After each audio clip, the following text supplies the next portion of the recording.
Saludos a todos quienes se atreven a pensar y cuestionar. Hoy quiero hablarles de un concepto fundamental. Es el concepto de libertad. Estos tiempos, estos meses, estos días, escuchamos cómo esta palabra, o sea, vemos cómo esta palabra se emplea como bandera política para justificar recortes en beneficios sociales, hasta incluso la eliminación del rol del Estado en áreas clave como la salud, la educación, etcétera. Pero, ¿esto será realmente libertad? En este video vamos a explicar el problema de la libertad, porque en realidad no se puede dar una definición así de simple, hay que ver varias cosas, pero les garantizo que después de ver esa primera parte, por lo menos, vamos a saber lo que no es la libertad simplemente, ¿sí? Y vamos a entender las dimensiones de esta misma. Después vamos a ver el papel del Estado en la libertad, no solamente individual, sino también las libertades colectivas. Y vamos a ver cómo el discurso ultraliberal, ¿sí? Por lo menos el que estamos escuchando, puede sonar atractivo, pero en la práctica puede erosionar los derechos de la mayoría en beneficio de unos pocos, es decir, quitarles libertad. ¿Qué es la libertad? Este es un problema filosófico tremendo, ¿no? Porque debemos pensar en varias cosas, ¿sí? Libertad, les pongo dos criterios primero. ¿Libertad de qué? ¿De qué me tengo que librar de alguna forma? ¿Y libertad para qué? ¿Qué necesito hacer con mi libertad? Con mi acción.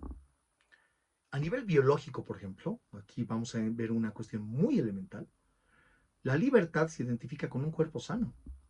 ¿Sí? O sea, a nivel biológico también hay libertad. Una persona sana puede hacer cosas, ¿no?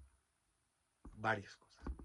En cambio, un paciente, una persona que tiene algún problema específico, puede sentirse prisionero de su propio cuerpo. ¿Sí? Claro, nosotros creamos formas en las cuales le llamamos, en derecho se le llama eso acción positiva, como alguna desventaja, por ejemplo, física, podemos compensarla de alguna manera, ¿no? A nivel del derecho, ¿no? Es decir, compensarla hasta cierto punto. En un nivel superior, digamos, al nivel biológico, porque el nivel biológico es estructural, es básico, la libertad se puede identificar con la espontaneidad de las tendencias, es decir, ¿qué se quiere hacer? El hombre es libre cuando puede cumplir sus deseos, podría decirnos Epicuro, ¿no? Es decir, los deseos, satisfacer nuestros deseos nos podrían hacer libre. Eso parece interesante, pero ¿será tan fácil? Hay tendencias, sin embargo, más dañinas. Hay personas que están eh, enamoradas de las pasiones, sujetas a la espontaneidad, ¿no? Al acto instintivo y todo eso, y no luchan contra estas cosas, sino se dejan arrastrar por ellas. Y muchas veces esas cosas lo que podrían hacer es más bien lastimar o frenar la libertad de otros.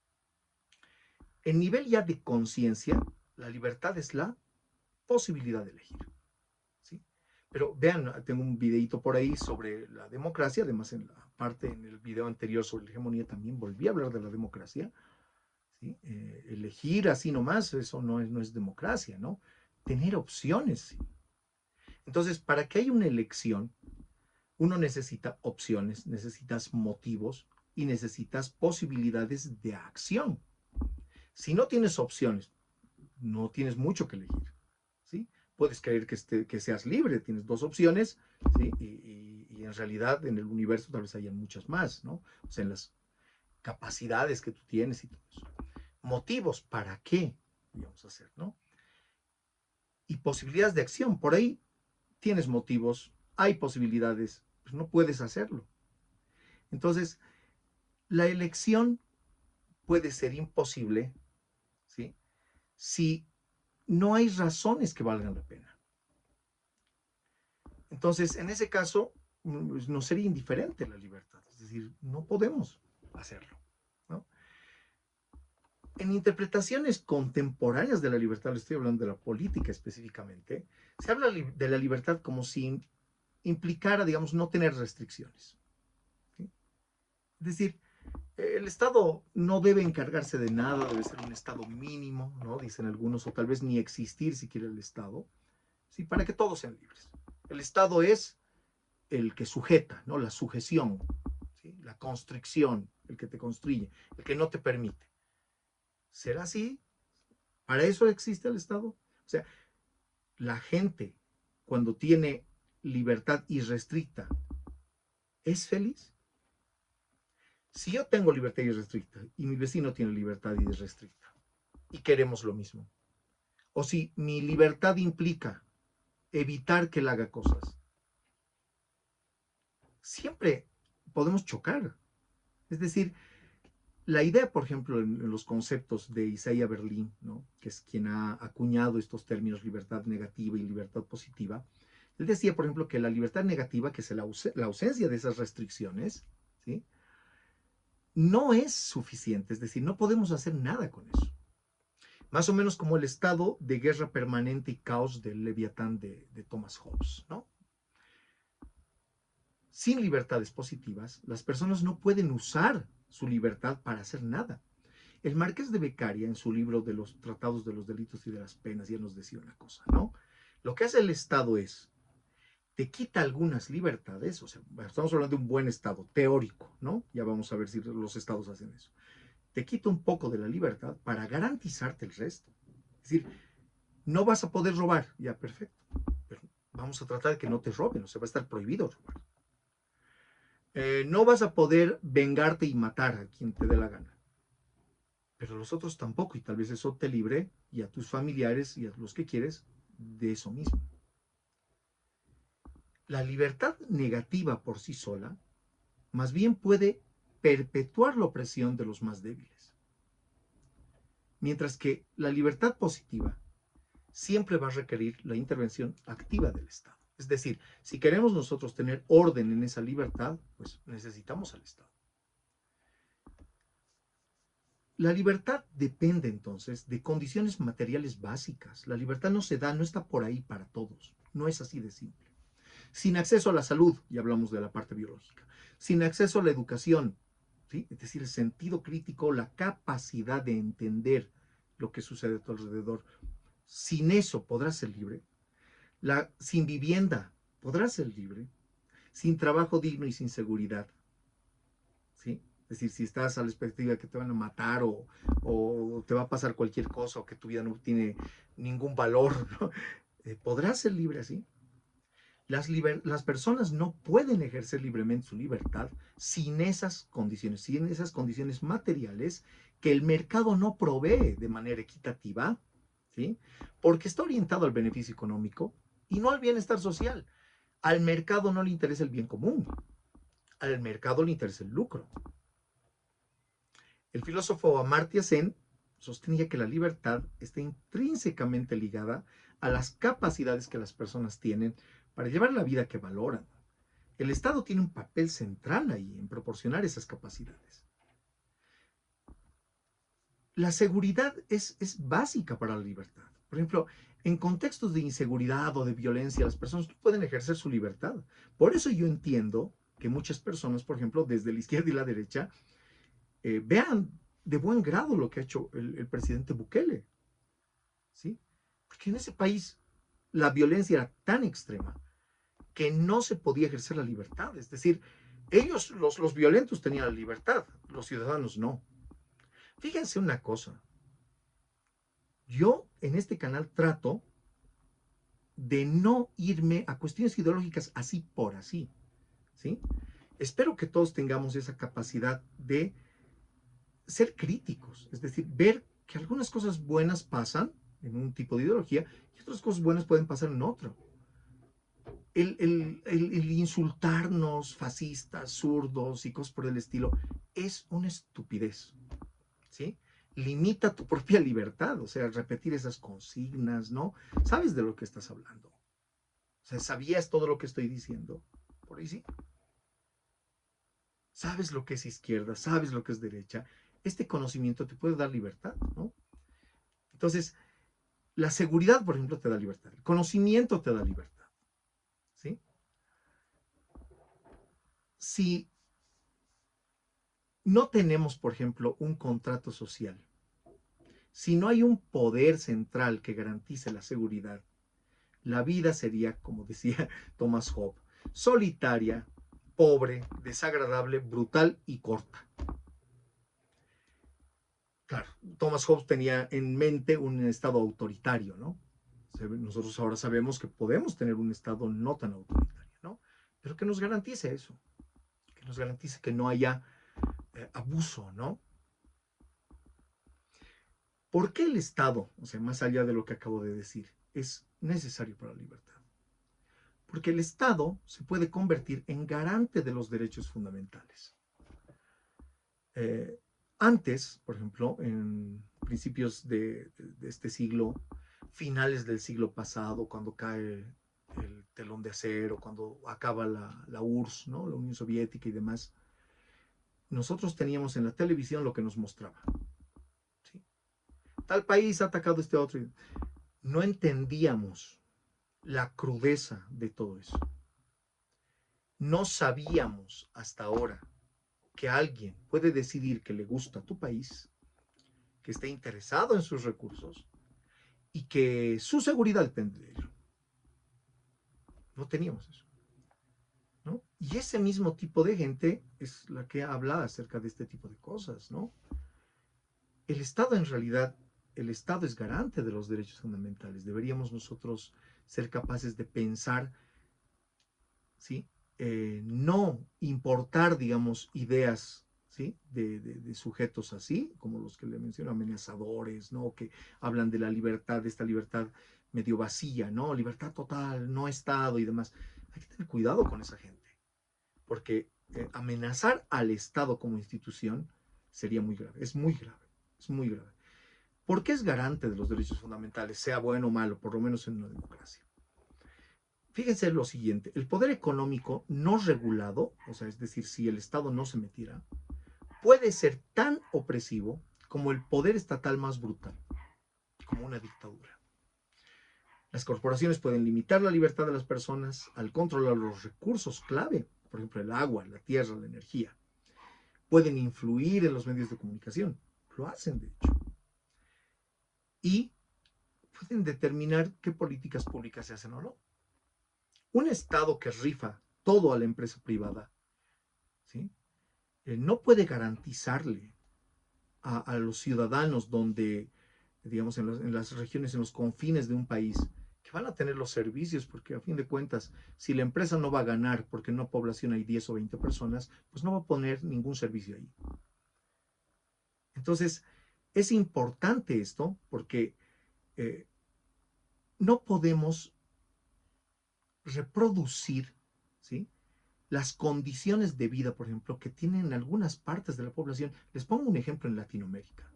En Latinoamérica hay mucha pobreza, mucha desigualdad. Si nosotros acabamos con el Estado, ¿sí? ¿Creen que esa desigualdad va a desaparecer?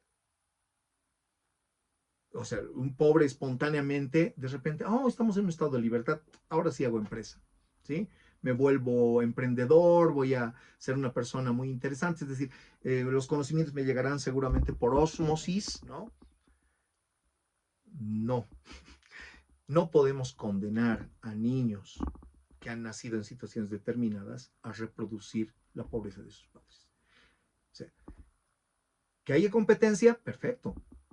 Porque la gente a veces dice, no, el Estado es sinónimo de comunismo. ¿Dónde han escuchado esa estupidez? ¿Dónde? Vean dónde, porque van a ver qué intereses tiene esa gente. Tal vez lo han escuchado de alguien que ha caído también en el juego, ¿no? O sea, de hecho, mucho tiempo el Estado se ha cuidado del mercado. Es decir, los movimientos antimonopolio, los de regulación del mercado, es decir, las leyes antitrust, ¿no? Han surgido porque precisamente la empresa tiende a socavar la libertad colectiva. Es decir, el poder privado cuando es grande, socava la libertad colectiva. Y ahora estamos en una época de una amenaza terrible. La inteligencia artificial, de alguna manera, puede condicionar la necesidad de personas. ¿Dónde van a ir esas personas? Seguramente la buena empresa dirá, oh, esas personas que ya no son necesarios, pues les daremos alimentos, seguridad y todo, porque van a vivir por ahí, ¿no? ¿Creen que va a pasar eso? De hecho, la salud, la educación, la seguridad de la que estamos hablando no son lujos, no los podemos ver como lujos. Verlos como una cuestión de izquierda, de socialismo, de comunismo, es una estupidez. Esos son derechos fundamentales. Sin acceso a ellos, la mayoría de las personas no puede ejercer sus libertades de manera plena. Esa es la verdad. No pueden.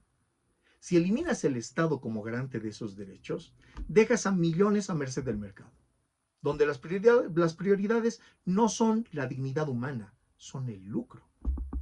Esas son las prioridades, el lucro, el beneficio. Pensemos a alguien que no puede costear, por ejemplo, un tratamiento médico vital. ¿Esa persona es libre? Un joven que no puede acceder a una educación superior.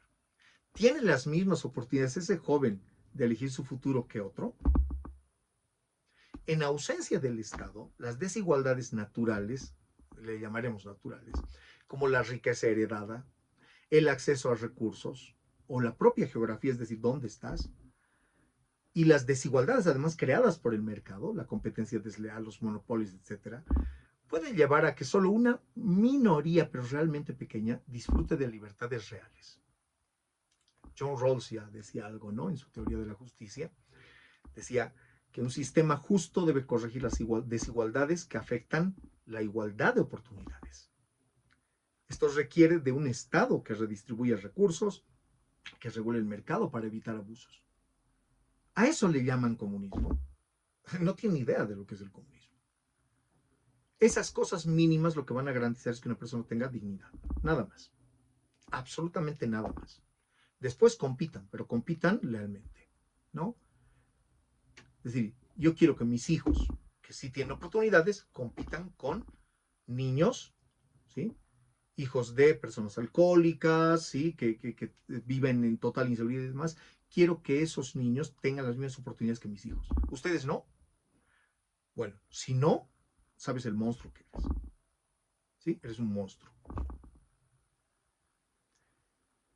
Si te parece que sí, pues te cuento que necesitamos al Estado. El Estado hace esto, que la corrupción. Estados de derecha e izquierda son corruptos. ¿Hay que mejorar eso? Sí. Estados de izquierda y de derecha han nacionalizado y estatizado. Por eso me parece una estupidez pensar que alguien piense que la estatización o la nacionalización son cuestiones de la izquierda. Es una estupidez. Es una estupidez. En Estados Unidos se ha nacionalizado muchas veces. Lo que necesitaba el Estado, pues lo tomaba. Ferrocarriles, Primera Guerra Mundial, ¿ve? Recursos minerales en los 50, ¿sí? El mismo Roosevelt ha nacionalizado cosas, ¿no? En la Segunda Guerra Mundial. Averigüen. No es una cuestión de izquierdas ni de derechas. Si les están diciendo eso, les están viendo la cara de estúpidos. Y si lo han aceptado, ya saben lo que son. Hay que educarse, hay que educarse. Un papel central juegan las instituciones públicas en los países, ¿sí? El Estado no es un proveedor solamente de servicios, ¿no? Es un regulador que nivela el terreno de juego. O sea, si establece límites al poder desmedido de una corporación, lo que está haciendo es proteger a los seguridades, o perdón, a los trabajadores, y estoy navegando por ahí, y asegura que las reglas sean justas para todos. Por ejemplo, cuando no hay regulación estatal, quienes tienen poder económico imponen sus intereses. Esto se traduce en salarios injustos, precios inalcanzables y condiciones laborables indignas, ¿no? O sea, yo entiendo que la empresa necesita ciertas facilidades. Por ejemplo, yo reniego mucho de que en mi país, en Bolivia, el Estado mete en el hocico donde puede incentivar la inversión privada. Pero reniego de los empresarios de mi país cuando creen que la desregulación lo va a arreglar todo. Eso es falso, ¿sí? ¿Hay esclavismo en Bolivia? Ha habido, sigue habiendo. ¿Hay empresas clandestinas? Sí. ¿Habrían menos si es que no hay regulación del Estado? O sea, hay gente que trabaja sin seguro social aquí. Eso es cierto. Aquí, en Brasil, en Argentina. O sea, esos empresarios, ¿sí? Muchos de ellos han comenzado, los grandes empresarios han comenzado así, explotando a otros y después tal vez han puesto cosas más limpias. Pero yo sé de muchísimos y muy grandes que han hecho sus fortunas pues explotando, ¿sí? Siendo lobos. Ahora, eso no significa que todos vayamos a obrar así o que todos son así. Conocí también empresarios dignísimos, ¿no? Empresarios que ven a sus obreros como personas, pero no nos podemos arriesgar.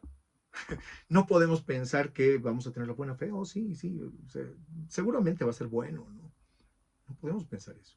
Entonces necesitamos un Estado que regule. Ahora, nosotros debemos exigirle al Estado. Podemos hacerlo. La fuerza de la población puede regular el Estado, puede mejorar el Estado, pero se necesita una población educada. Si somos de esos que repiten como loros las estupideces que repiten los políticos,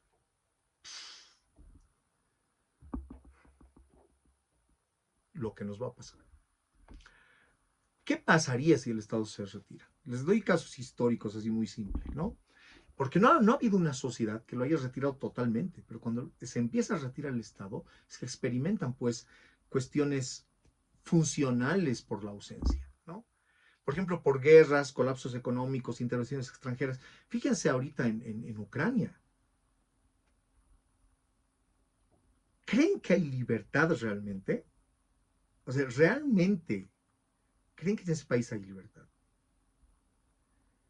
Cuando hay intervención, en Gaza la gente ha sido libre.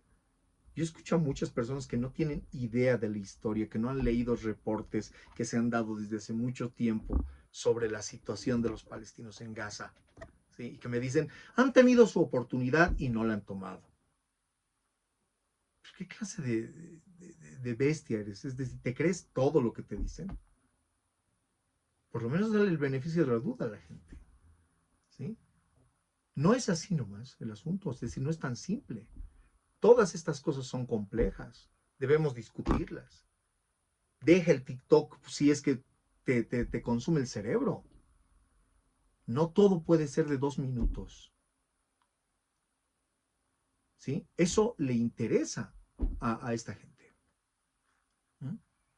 En Somalia, por ejemplo, en los 90, la crisis económica en Grecia, la gente cree que tenía libertad. No se podían sostener la libertad, no había seguridad, ¿no? Problemas, sí, pero estructurales, ¿no? Han habido en el mundo hambrunas y cosas por el estilo. ¿No? Las libertades no se sostienen por sí mismas.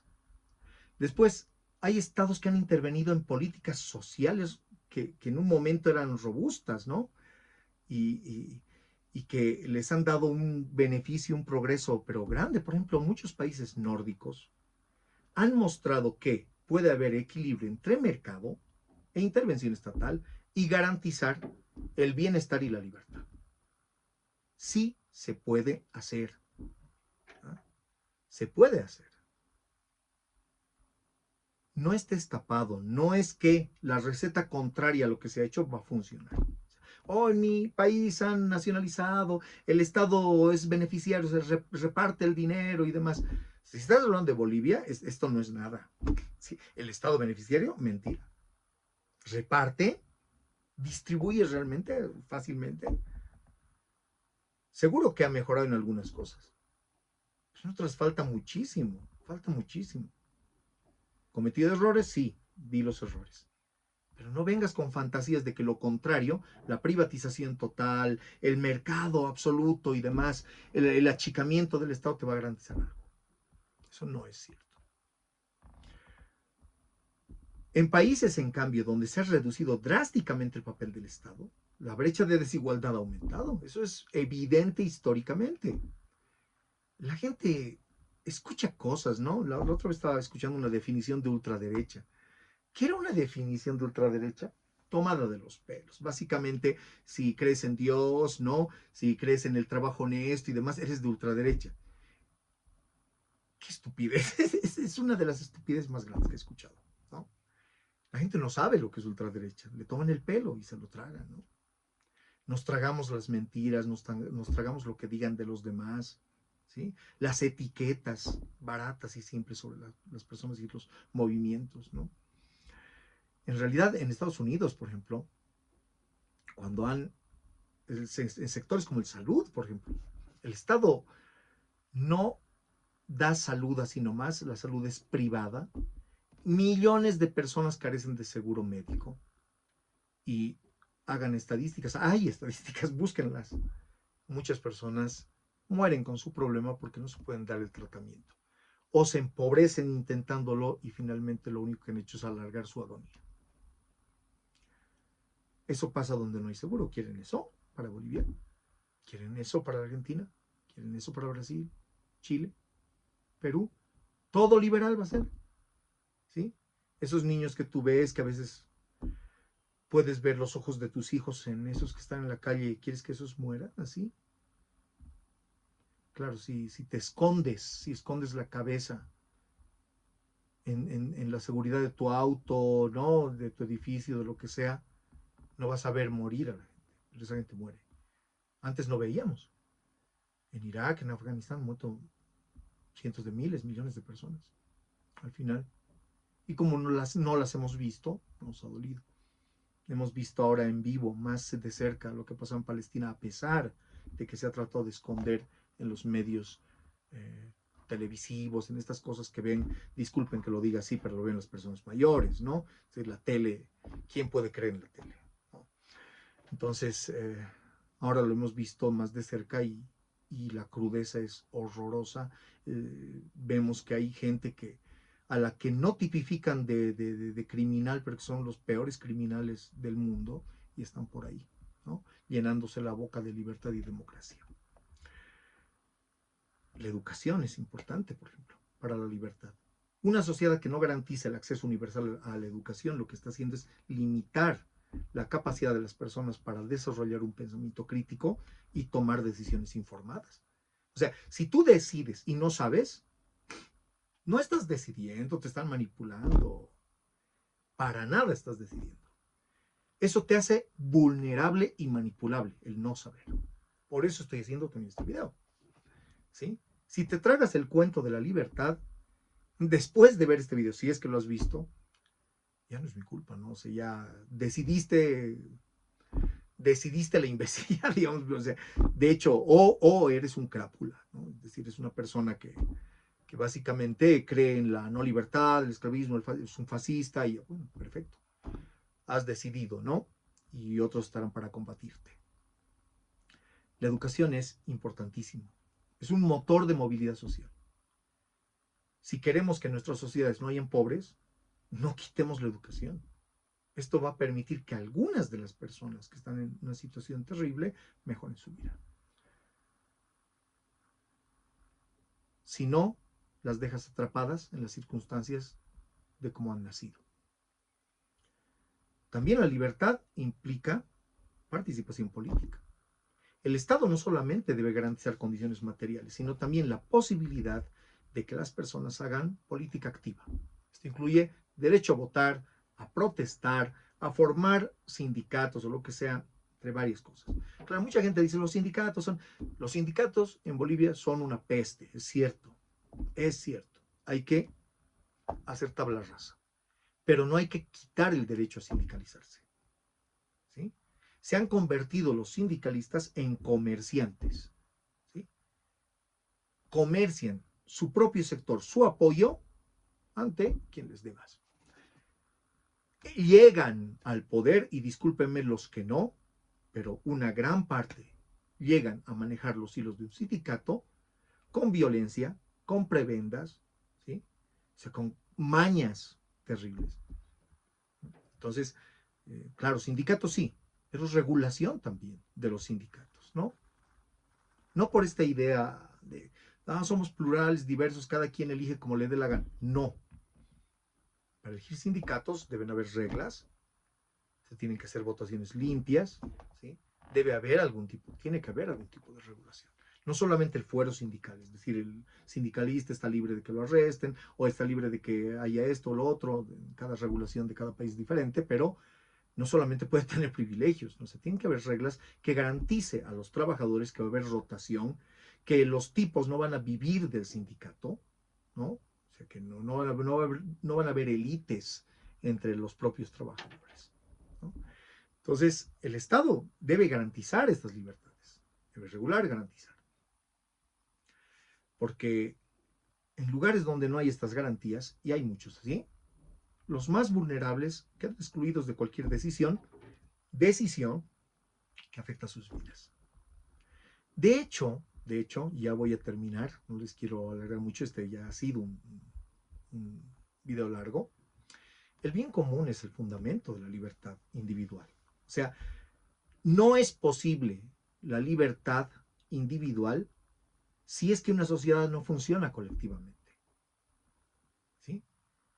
¿Cómo? Por ejemplo, sistemas de transporte público, salud pública, educación. Esto beneficia a todos, incluso a quienes no los usan directamente. ¿Quieres tener obreros, mano de obra calificada? Dales educación. Ahora, para finalizar, el mito de la libertad ultraliberal. ¿Sí? La libertad económica de las élites, básicamente. Sin un marco legal y regulatorio, la libertad de unos, habíamos dicho, es la opresión de otros. Una libertad económica sin control, como algunos pretenden, puede permitir el trabajo esclavo, la explotación infantil. ¿Qué van a decirme? Que no tienen los escrúpulos los empresarios de hacer eso. En todo lado donde el ojo del Estado no ha estado, ¿sí? Valga la redundancia, pues ha habido esclavismo y explotación infantil. El discurso ultraliberal habla de libertad económica, pero en la práctica, esta se traduce en beneficios solo para las élites económicas, la reducción de impuestos y la eliminación de regulaciones no beneficia al ciudadano común, sino a quienes ya tienen las ventajas estructurales, los que no necesitan lo que les he dicho. En países donde se ha eliminado impuestos progresivos, las élites económicas acumulan más riqueza, la clase media y la clase baja se enfrentan a un aumento del costo de vida. No les estoy hablando a corto plazo, porque al corto plazo todo gobierno ultraliberal que entra y empieza a privatizar y a vender aquí por allá, se vende las joyas de la abuela, así podemos decir, pues vive bastante bien al principio, ¿no? Imagínense que me dicen, en esta casa somos todos pobres, no tenemos para comer y demás, apenas ganamos tanto y sostenemos así la casa, los servicios, qué sé yo. Y bueno, digo yo, pero ¿qué clase de vida es esta, no? Hipotequemos la casa, ¿sí? Si hipotecamos la casa, vamos a vivir bien un pequeño tiempo. ¿Cuándo nos va a llegar el costo de esto? Entonces, no es tan fácil el asunto, ¿no? Sé que hay teorías económicas y demás. Los grandes países que han promovido las teorías económicas ultraliberales, muchas veces como Estados Unidos, ¿no? No han hecho eso. O sea, tienen presencia en sectores estratégicos. Los tontos del sur, ¿no? Básicamente, países africanos y latinoamericanos siguen al pie de la letra las recetas que les dan. Ahora, no me digan antiliberal ni nada, yo creo en el liberalismo, ¿sí? O sea, el liberalismo económico es importante como parte de las libertades, pero no a expensas de los beneficios sociales y no a expensas, ¿sí?, de achicar tanto el Estado que deje de regular cosas importantes para la salud de la gente, para la educación de la gente, es decir, para cosas que le garanticen ser libre, de verdad, ¿sí? O sea, que libertad económica no simplemente es que el Estado venga a dejar que los empresarios hagan lo que les dé la gana.